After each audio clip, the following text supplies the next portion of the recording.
Alright, what is up everybody, and welcome back to another episode of Skate and Preserve. So as always, I want to thank each and every single one of y'all for tuning in today. Truly means the world to me, man. To all my new subscribers, welcome to the channel. All my old subscribers, welcome back. We got ourselves another video. So haven't really uploaded here recently. I've been kind of just really skating a lot. If you follow me on Instagram, you'll kind of see that I've been uploading a lot of clips here recently. If you don't follow me on Instagram, go ahead, go give me a follow. I am more active over there. My Instagram is @SkateandPreserve.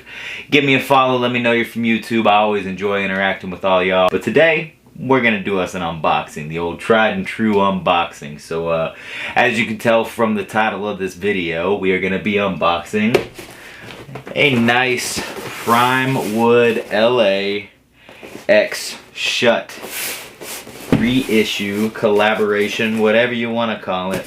I'm super stoked on this board. I'm really glad I was able to get this board. I was actually keeping my eye out on the Primewood and the Shut page for several weeks once I saw them kind of tease this board on their Instagram. So I am pretty stoked I got it. The retail on this thing was a little bit high. It was 150 bucks just for the board retail, but very much worth it in my opinion. I mean, to some people they probably wouldn't want to pay $150 for a fucking board, but to me this was very much worth it because this is a very it's a very important board, I think, in my opinion. I think a lot of people agree with me on that. I think a lot of people did agree with me on that because this board, there was I think 10 separate colorways that they released. There was only 300 total and it sold out in 15 minutes. So people were very happy with this thing. So we're going to go ahead and unbox this thing. I'm going to give a little bit of background and history on this board once we get it out of the box.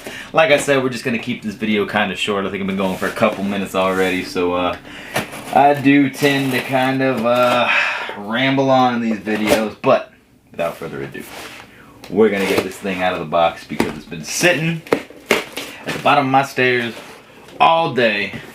And I'm super stoked to actually get a look at this thing. So,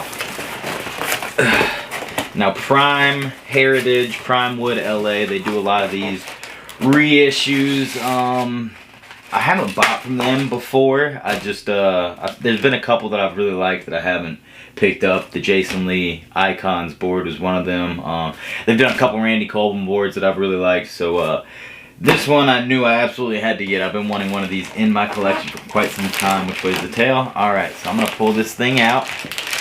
We are going to look at it together. Alright. Ooh, this is a beautiful board, man. Beautiful board. Alright, I'm going to give y'all a close-up look at this thing. This is the Shut Shark, aptly named due to obviously the shark jaw on the nose and the tail, and that nice big shark right in the middle. That is the top print right here, and we'll really get a good look at this shape, and I am going to discuss this shape here in a little bit. Alright, so we got the nice pointy nose, we got this nice little zigzag pattern down, and then it dips right into this tail right here. So, God, this is a beautiful board, man. I'm really stoked on this thing. Definitely screen printed. Alright, so this board right here, pretty important board, pretty iconic board. So just a little background information on Shut. So Shut, or on Instagram, Shut NYC, go ahead and follow them. They formed in 1986. They were a kind of a group of skaters that were just kind of roaming around New York, kind of wanting to embody the hip-hop, raw New York East Coast style of skateboarding, because at that time the West Coast style of skateboarding was mainly vert. It was very competition based. It was very almost kind of mainstreamish out in the West Coast. So they really wanted to embody the raw East Coast style of skateboarding, and that's what they did. They were very they were very popular out there. They embodied hip-hop, graffiti, raw street skating. And some of the notable names that were part of Schutt were Chris Pastras, Rodney Smith, who was pretty much the leader, the founder of the brand. There was Harold Hunter, Alyosha Owerka Moore. Also Sean Sheffy, he was a big name that was part of Schutt. So some pretty notable names. If you know some of your skaters like that, then you'll recognize a lot of those names. But yeah, so they were, like I said, street skaters. They were skating the streets of New York, and they found that a lot of the boards at that time really couldn't hold up to the raw, rugged streets that they were skating. So they all decided that they were going to get blank boards. They were going to go ahead and start shaping their own boards and just giving them a try. So this board right here, the Shark board, the infamous Shark, was actually made by Alyosha Owerka Moore. Now, if you don't know who that is, he is a pretty important person in skateboarding. Now, I'd heard Alyosha Owerka Moore's name multiple times growing up skating, but it wasn't until I actually read this book right here.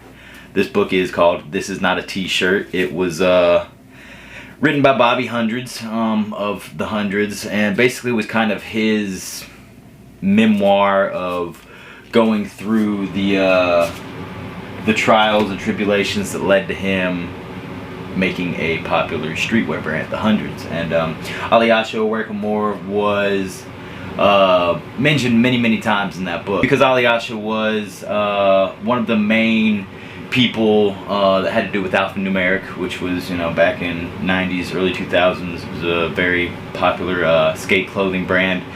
But yeah, so I mean, and it wasn't just that. He was a big part of like DC shoes, Drawers clothing.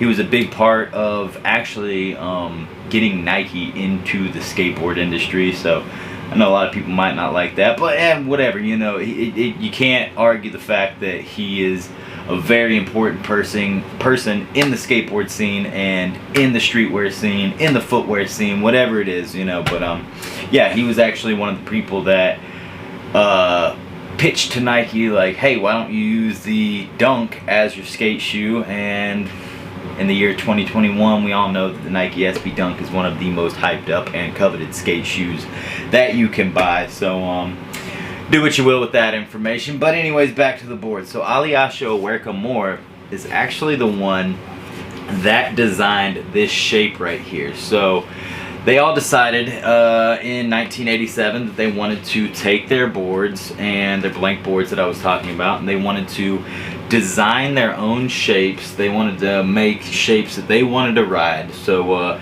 this board right here is actually a hybrid of 3 different pretty popular boards at the time. So it is a hybrid of the Nodus board, which I unboxed several of those. So the Nodus board with that pointier tail, pointier nose, excuse me, the big wide shape, and then cutting down into here. So these rivets right here are the second board we're going to talk about. That was the Dogtown Web. So if you know the Dogtown Web board, it has those boop boop divots in it. So you got the nose and the basic shape of the Nodus board. You've got these rivet from the Dogtown Web, and then cutting down into here, this tail is a mimic of the Rob Roscop tail. Yeah, so you got the nose from the Nodus board and the basic shape from the Nodus board. You got the ripple effect on the side that comes from the Dogtown Web, and then it cuts down in here into that Rob Roscop tail. In '87, when Rodney Smith and Bruno decided to make Schutt into an actual brand they wanted to start making product for, this was one of the boards that they took out, and the graphic on here was actually drawn by Alyosha, and later on this shark here in the middle was redrawn by one of his artist friends. I can't remember the name, Wiley Singer, I think. I don't know, I could be wrong, but anyways, the basic graphic and the shape were all made by Alyosha. And I mean, man, it's just beautiful. I've seen this board so many times, you know, just cruising on eBay for old vintage boards. I've seen it in magazines, I've seen it in videos, I've seen it in some of the documentaries. So it's definitely a board that has been on my radar, but I mean, it's pretty hard to come by. I mean, unless you want to pay hundreds upon hundreds of dollars for it. I wanted this colorway. I really liked this colorway. There were a couple other colorways that I liked. The white one looked super clean. If I wasn't able to get this one, I was shooting for the orange one or the yellow one. The blue one looked really sick. They had some other ones. They had a green one, they had a brown one, they had a purple one, they had a purple wood grain one. They had a couple of wood grain colors and a couple of like actually screened colors. So this is the one I wanted. I grabbed this one as soon as I saw it hit the web store. So super stoked that I got this one. So yeah, man, that's really all I wanted to talk about in this video. I just kind of wanted to give an up close of this board, of the graphic, give a little bit of information on it, because you know, before this board decided to get reissued, I didn't really know a whole lot about this board, about the like how they shaped it, about how the graphic came about, all that stuff. So this was a very interesting board to me, and I thought I would share it with y'all. So yeah, that's pretty much the video. I'm gonna give a little up close of this thing again, just so you can kind of see the craftsmanship on this thing and see the clean, bold lines on this thing. But yeah, that's pretty much the video. So stay tuned. Hopefully we'll have some more content coming out. But in the meantime, thanks for watching.